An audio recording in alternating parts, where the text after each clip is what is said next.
Okay, I've gone back to vivid sunset glow. 2 notches down in darkness. I think that may be a bit dark for this sort of day, but we've got to learn somehow. And I've gone 2 notches right, 2 notches down, so slightly different. So, because I remember out at Halloran Hill Conservation Park, 3 right and 2 down seem to be ideal when viewing back home, sort of thing, and taking screenshots and things. So, good colour chick on there.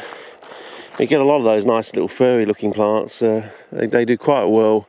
As I said, the veg here, looks absolutely fantastic during the wet, had Darwin come to southern Australia during the wet, one, he probably would have stumbled across the glid because, basically the most common sponge in southern Australia. So he probably, knowing Darwin, probably would have tickled the old tentacles and, ribbon tentacles or snap tentacles, and discovered its awesome secret, or just one of them anyway, and probably wouldn't have written all those disparaging remarks about Australia, But then again, as with Darwin, it's nonetheless accurate. If you come at the wrong time of the year, it's hot, humid, noisy, insects everywhere, poisonous, dangerous, everything looks dry and drab. There's basically only 2 or 3 colours, sort of dull, sagey green and grey, basically, and everything goes, all this brown bark, a lot of it tends to go rather silvery, and got the danger of bushfires and everything like that. So however, if you come post May, from May to October sort of thing, third week of May to about the third week of October, it's just an absolute smorgasbord of wonder. Even more so over in Western Australia, and it starts earlier and goes for longer. As I say, you go into the Stirling Ranges and, every half a kilometre you go, half the species change and they're totally unique. So then you go another half a kilometre and half of those species have changed again and the other 50% is totally unique. And you keep going and that just goes right the way through the whole of the Stirling Ranges, basically. And there's no other place on the planet where that, apparently anyway, the way that actually occurs, where half the species changes so regularly and is so unique, so as you say, don't bloody well stuff it up, because the amount of evolution that's gone on there, in half a kilometre, you can walk half a kilometre in less than 20 minutes, I would say. Half a kilometre, you can do that in 10 minutes, surely. So every 10-minute walk, basically. I was on Kangaroo Island when we were going down that road and found that new colony of, it's probably at least a subspecies, maybe a new species of the stolonifera complex. It's a form of Whittieri, but it's so rotundifolia-like, the plants in the colony. We were going down the road at 60 k's and every 10 minutes stopping the car and getting out, and it was in the second stop that we found that colony. And it sort of seemed to be falling off into this like meteorite crater sort of dish of the park sort of thing.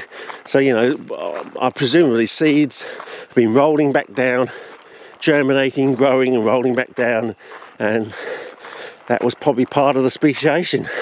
Seeds rolling down, germinating, growing, setting new seeds, rolling down, and so on and so forth over millennia. That's why that one looks so unique, so rotundifolia-like. It's even better than this smegii, whatever it is.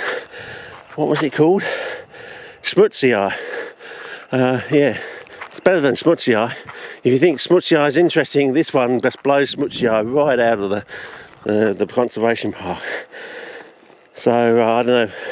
As I said, I haven't been back there since bloody 98. I would love to go back, but it costs you a few $100s these days just to get on the ferry to take your car across. That's one of the big drawbacks to Kangaroo Island. To get onto the island, it costs you a couple $100.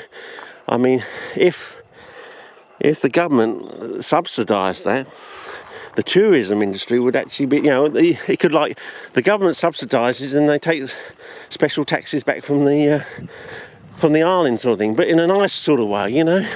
I always like a nice taxation system, you know, fair and square sort of thing, you know. I actually prefer to pay more tax, but I also like to have a say, and you know, I'd like to see something happening every single day of the year, and I'd like to see, you know, have some say in where the roads and bridges go, and also don't do anything stupid like running a road right through a conservation park or a nice bit of virgin bushland, you know. You know, like give an amnesty for Kangaroo Island for like 25, 30 years or something, so they establish themselves before you start paying a tax back to the government, but then do it in a nice, fair way as well, you know.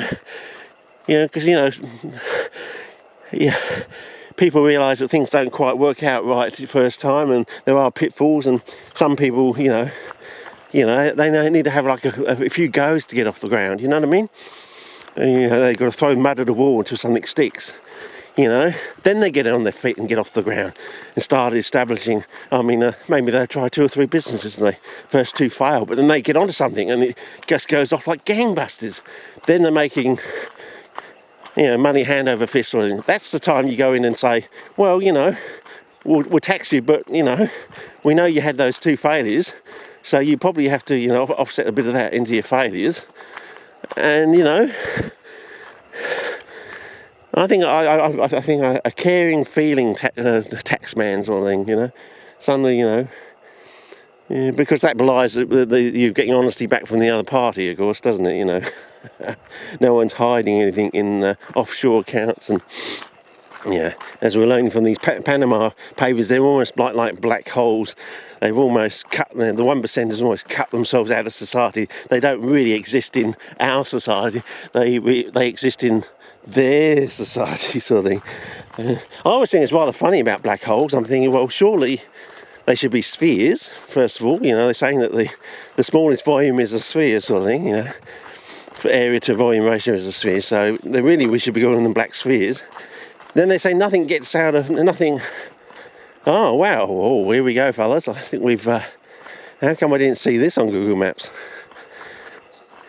And they say nothing comes out of a black hole, and you know, because the gravity is so strong. And then you see these giant shafts of energy being shot out of them. I'm thinking, well, how is that possible then? I mean, how do you rectify that? You know, you're saying this is so powerful, not even light, and then there's this big bright jet. Unless, of course, it is actually light. It's not some sort of freak.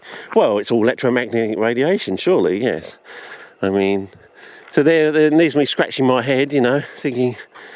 And I'm saying, well, you know, they say you can't get free energy. I understand that, but you know, with some of the new developments in magnets I've seen online recently, and the fact we've had ceramic gas, for one of a better, rectifiers, where they take just pure gas, goes through a ceramic system, turns it directly into electricity. No middle steps. You just put the gas in the ceramic and it turns it into electricity. That just seems like walk past the last 30 years. You know, it's just sort of magically appeared. So there's obviously been people squirreling away. Maybe it was just a chance discovery or something like that. So, you know.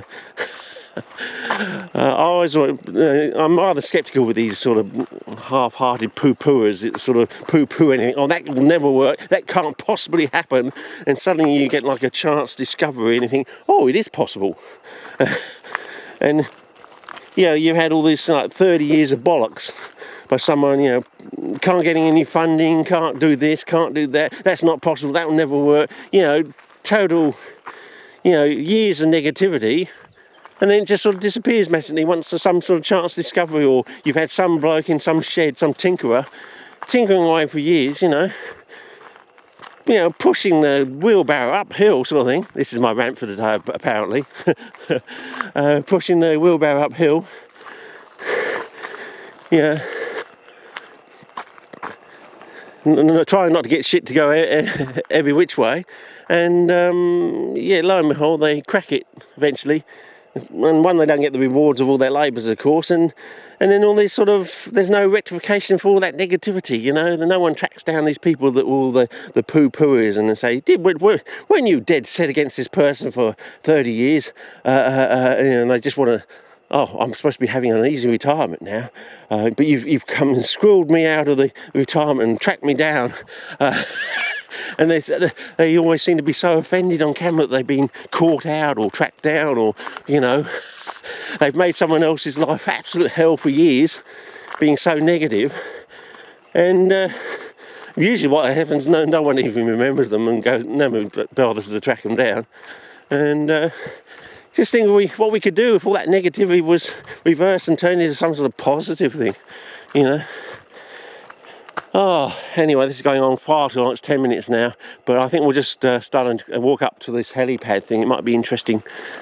You never know. It might turn out to be a... Yeah, I'm still turning the camera too fast, aren't I, fellas?